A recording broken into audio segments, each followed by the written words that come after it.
Nagbabadyang umabot ng 114 na piso kada litro ang presyo ng diesel dahil sa ikalawang round ng mega oil price hike na ipatutupad simula bukas. Presyo sa Metro Manila at kalapit na mga lugar yan at maaring mas mahal pa kung sa malalayong lugar sa probinsya. Nag-aalala na ang Energy Department dahil habang tumatagal ang giyera sa gitnang silangan, ay maaring tuloy sa pagsirit ang presyo ng langis. Nakatutok si Maki Pulido. Sa panibagong round ng oil price hike ngayong linggo, inanunsyo ng Department of Energy na para sa diesel, 20 pesos and 40 centavos hanggang 23 pesos and 90 centavos ang taas presyo bukas. Kaya ang presyo ng diesel aabot na ng hanggang 114 pesos ang kada litro, depende kung nasaan ka at aling gasolinahan ka magpapakarga. Sa gasolina naman, 12 pesos and 90 centavos hanggang 16 pesos and 60 centavos ang dagdag singil. Kaya lalabas na 76 pesos and 30 centavos hanggang 91 pesos and 60 centavos ang kada litro nito. Papatak naman ang kada litro ng kerosene sa 91 pesos and 90 centavos hanggang 143 pesos and 79 centavos.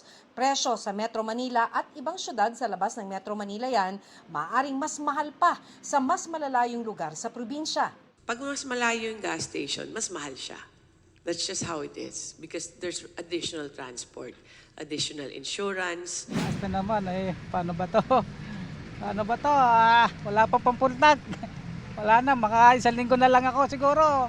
Tigil na muna ako. Ang hirap ng biyahe. Wala nang pang-uwi ng pamilya.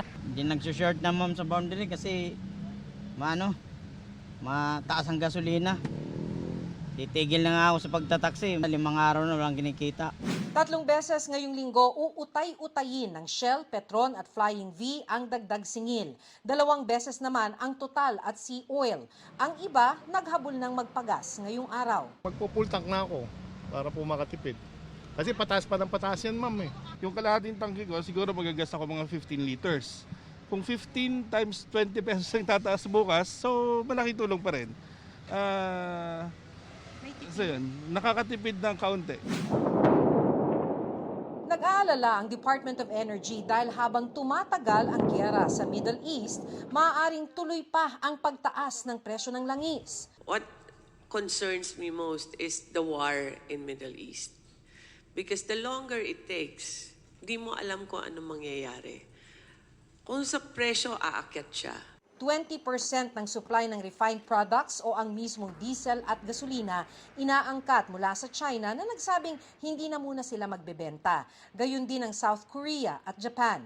Pero sabi ni Secretary Garin, kung hindi makuha sa pakiusap ang mga inaangkatang bansa, may iba pang mapagkukunan. Mas mahal nga lang. China or other countries that have banned, they allow naman. Some have exemptions to the banning. And even worst case, if they do close their doors on export, there are other suppliers. Isang halimbawa ang Russia na kinakausap na ng mga pribadong oil importer.